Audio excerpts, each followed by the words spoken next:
स्वागत है आपका आपके अपने YouTube चैनल AB स्टडी में। आज हम आप लोगों के लिए लेकर आए हैं जीके जीएस के मोस्ट इंपोर्टेंट क्वेश्चंस जो आप लोगों के सभी कॉम्पिटिटिव एग्जाम्स में बहुत ज़्यादा यूजफुल होने वाले हैं। तो इसी तरह की वीडियोज़ के लिए आप हमारे चैनल को अभी सब्सक्राइब कर लें और बेल आइकन को प्रेस कर लें। तो चलिए जल्दी से स्टार्ट करते हैं हमारा वीडियो और देखते हैं हमारा पहला क्वेश्चन।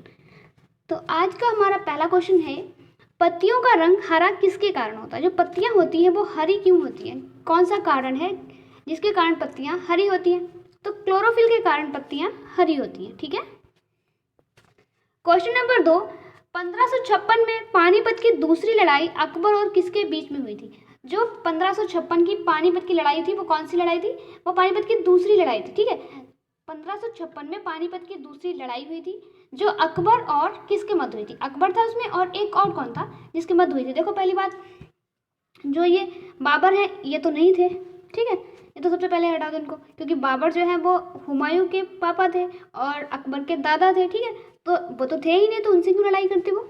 ठीक है, तो ये पहला वाला ऑप्शन तो गलत ही हो गया। बाकी सिकंदर भी नहीं था, अहमदाबाद शाह भी नहीं था, तो था कौन? हेमू था। ठीक है, किससे लड़ाई हुई थी? हेमू से। अगला क्वेश्चन, एक मिनट। हाँ, क्वेश्चन नंबर 3 है हमारा, हैवी व्हीकल फैक्ट्री आबाड़ी किस राज्य में है? जो हैवी व्हीकल फैक्ट्री आबाड़ी है वो किस राज्य में है? तो ये वो है तमिलनाडु में। कहाँ पे है? तमिलनाडु में है। अगला क्वेश्चन, क्वेश्चन नंबर 4, कुष्ठ रोग किससे फैलता है? कुष्ठ रोग क्या होता है? कुष्ठ रोग जो होता है वो किससे फैलता है? बैक्टीरिया से फैलता है कुष्ठ रोग।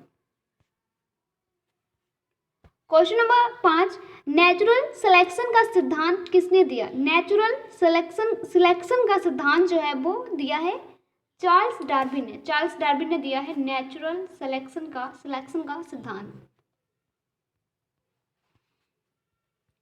क्वेश्चन नंबर 6, मुगल काल में सरकारी भाषा कौन सी थी? जब मुगल काल था उसमें सरकारी भाषा कौन सी थी?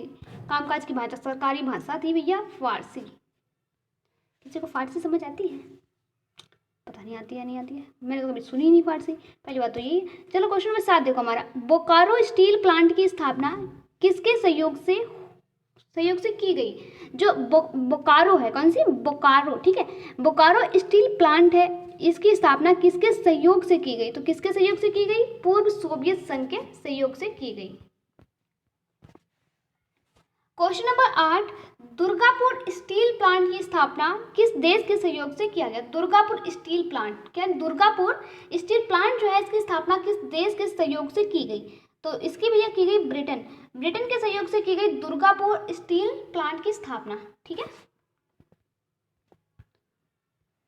क्वेश्चन नंबर 9, गुट निरपेक्ष आंदोलन का प्रथम सम्मेलन कहां पर किया गया था? जो गुट निरपेक्ष आंदोलन था उसका पहला सम्मेलन कहां पर किया गया था? गुट निरपेक्ष आंदोलन का पहला सम्मेलन जो हुआ था वो हुआ था बेलग्रेड में। ठीक है। क्वेश्चन नंबर 10, फलों के रस में कौन सा अम्ल पाया जाता है? जो फल होते हैं उनके फलों के रस में कौन सा अम्ल पाया जाता है? तो भैया एसिटिक अम्ल पाया जाता है उसमें। क्वेश्चन नंबर 11, एक वयस्क व्यक्ति के शरीर में रुधिर का निर्माण कहाँ पर होता है? जो एक वयस्क व्यक्ति होता है उसके शरीर में रुधिर का निर्माण कहाँ पर होता है? तो उसके शरीर में भैया रुधिर का निर्माण होता है अस्थि मज्जा में। कहाँ पे होता है? अस्थि मज्जा में।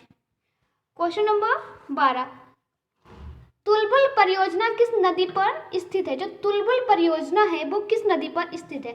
तुलबुल परियोजना झेलम नदी पर स्थित है। अगला क्वेश्चन, क्वेश्चन नंबर 13, भारत के किन दो नेता का जन्म दिवस 2 अक्टूबर को मनाया जाता है? 2 अक्टूबर को, देखो एक तो गांधी जी का और एक लाल बहादुर शास्त्री का। तो कहाँ पे है? ऑप्शन में कहीं पे दिख रहे हैं दोनों एक साथ? तो ये दिख रहे हैं दोनों एक साथ, महात्मा गांधी और लाल बहादुर शास्त्री। ठीक है, सही है। चलो अगला क्वेश्चन, क्वेश्चन नंबर 14, विजय स्तंभ कहाँ पर स्थित है? विजय स्तंभ जो है वो कहाँ पर स्थित है? विजय स्तंभ भैया चित्तौड़गढ़ में स्थित है। कहाँ पे? चित्तौड़गढ़, विजय स्तंभ वहां पे स्थित है।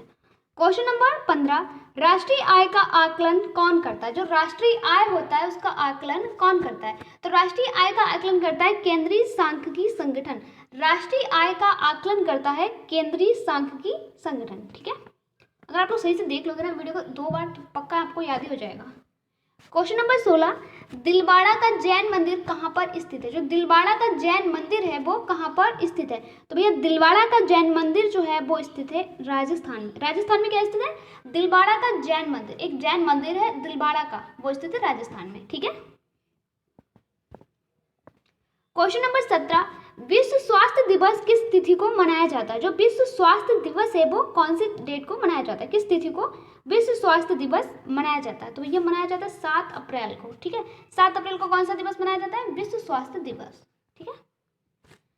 क्वेश्चन नंबर 18, 2.5 दिन का झोपड़ा मस्जिद कहाँ पर स्थित है? जो 2.5 दिन का झोपड़ा मस्जिद है वो कहाँ पर स्थित है? भैया वो अजमेर में स्थित है। ठीक है, अजमेर में स्थित है 2.5 दिन का झोपड़ा मस्जिद। उसको 2.5 दिन में बनाया गया था, जितना बन गया उसने बना के छोड़ दिया और उसका नाम दे दिया, क्या नाम दे दिया उसको? 2.5 दिन का झोपड़ा। क्वेश्चन अगला देखो, क्वेश्चन नंबर 19 हमारा, शिक्षा को किस सूची में रखा गया है? जो शिक्षा है उसको कौन सी सूची में रख दिया गया है? तो शिक्षा को रखा गया है समवर्ती सूची में। कौन सी सूची में? समवर्ती सूची में। क्वेश्चन नंबर 20, भारत में चिश्ती संप्रदाय के संस्थापक कौन थे? भारत में जो चिश्ती संप्रदाय था उसके संस्थापक कौन थे? तो चिश्ती के थे भैया ख्वाजा मोइनुद्दीन चिश्ती। ख्वाजा मोइनुद्दीन चिश्ती जो है वो चिश्ती संप्रदाय के संस्थापक थे। ठीक है, और इनकी दरगाह कहाँ पे है? अजमेर में है। ठीक है, अजमेर में है इनकी दरगाह। ठीक है।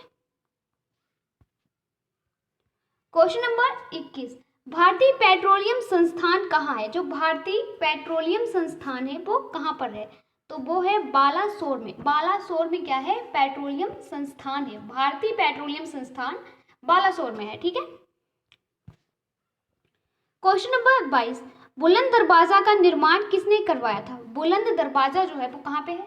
वो भी अजमेर में है। ठीक है, बुलंद दरवाजा कहाँ पे? अजमेर में है। और इसका निर्माण किसने करवाया था? इसका निर्माण करवाया था अकबर ने। ठीक है, अकबर का महल कहाँ पे था? आगरा में। ज्यादा अकबर देखी किसी ने? देखिए तो मुझे कमेंट में बताना। यहाँ देखिए, नहीं देखिए तो भी ठीक है, कोई बात नहीं, कोई ज़रूरत नहीं इसको देखने की, उतने टाइम में पढ़ाई कर लो आराम से। क्वेश्चन नंबर 23 क्या हमारा, ग्रीनविच देशांतर रेखा किस देश के बीच से गुजरती है? ठीक है, ग्रीनविच देशांतर रेखा, जो ग्रीनविच देशांतर रेखा है वो किस देश से होकर गुजरती है? मान लो ये कोई देश है और ये भैया हमारी देशांतर रेखा है ग्रीनविच, तो ये कहाँ से गुजरेगी? किस देश से गुजरेगी? मतलब ये सारे देश हैं और कहाँ से ये गुजरेगी? तो कहाँ से गुजरेगी बताइए हमें? इंग्लैंड से। ग्रीनविच देशांतर रेखा किस देश से होकर गुजरती है? किस देश के बीच से गुजरती है? तो ग्रीनविच देशांतर रेखा इंग्लैंड के बीच से गुजरती है। ठीक है। क्वेश्चन नंबर 24, टाइटैनिक फिल्म में मुख्य अभिनेत्री कौन थी? जो टाइटैनिक एक फिल्म थी उसमें मुख्य अभिनेत्री कौन थी? टाइटैनिक फिल्म में मुख्य अभिनेत्री थी केट विंसलेट। केट विंसलेट जो है वो टाइटैनिक फिल्म की मुख्य अभिनेत्री थी। क्या थी? मुख्य अभिनेत्री थी केट, एक मिनट, हाँ, केट विंसलेट टाइटैनिक फिल्म की हीरोइन थी, सबसे मुख्य हीरोइन थी, अभिनेत्री थी। नाम भी पता नहीं क्या क्या रख देते हैं। क्वेश्चन नंबर 25, नेत्रदान में किसका दान किया जाता है? तो भैया नेत्रदान जब हम करते हैं तो कार्निया का दान करते हैं। ठीक है, कार्निया। क्वेश्चन नंबर 26, जुकाम किससे होता है? जुकाम भैया किससे होता है पता है? वायरस से होता है। जब भी कोरोना वायरस आया था तो जुकाम हो गया, तुमको कोरोना हो गया, वायरस के कारण होता है। तो उसमें लक्षण थे ना कोरोना के, जुकाम हो जाएगा, तो जुकाम किससे होता है? वायरस से होता है। क्वेश्चन नंबर 27, भविष्य का ईंधन किसे कहा जाता है? भविष्य का ईंधन कहा जाता है हाइड्रोजन को। क्वेश्चन नंबर 28, अंतिम मुगल शासक कौन थे? अंतिम मुगल शासक कौन थे? तो पता है किसी को? चलो हम बताते हैं आपको कौन थे अंतिम मुगल शासक। तो अंतिम मुगल शासक थे बहादुर शाह जफर द्वितीय। ठीक है। क्वेश्चन नंबर 29, विज्ञान की वह शाखा जो जीव और वातावरण के बीच संबंध बताती है कहलाता है? तो विज्ञान की एक ऐसी शाखा जो जीव और वातावरण दोनों के बीच का जो संबंध है वो बताती है, तो उसको क्या कहते हैं? दोनों को जब बताएगी तो उसको भैया हम कहेंगे पारिस्थितिकी। जिसमें जीव और वातावरण दोनों का हमें अध्ययन कराया जाता है उसको कहते हैं पारिस्थितिकी। जो उसके संबंध के बारे में बताता है उसको हम कहते हैं पारिस्थितिकी। ठीक है। क्वेश्चन नंबर 30, भारत में फिल्म प्रशिक्षण संस्थान कहाँ है? भारत में जो फिल्म प्रशिक्षण संस्थान है वो कहाँ पर है? तो भैया वो है पुणे में। पुणे में क्या है? भारत में जो पुणे है, ठीक है, पुणे में फिल्म क्या है? फिल्म प्रशिक्षण संस्थान। फिल्म का जो प्रशिक्षण संस्थान होता है वो है कहाँ पे? पुणे में। ठीक है। क्वेश्चन नंबर 31, आधुनिक हिंदी का जनक किसे माना जाता है? आधुनिक हिंदी का जनक किसे माना जाता है? तो माना जाता है भारतेंदु हरिश्चंद्र को। भारतेंदु हरिश्चंद्र को माना जाता है आधुनिक हिंदी का जनक। ठीक है। इसमें आपने देखा कि सब टाइप के क्वेश्चन थे, मतलब जीएस के भी थे, हिंदी के भी थे और बायोलॉजी के भी थे, मतलब सब मिक्स क्वेश्चन थे, जीएस थे। ठीक है। फिर मैंने बोला था ना जीके जीएस, सही बोला था ना।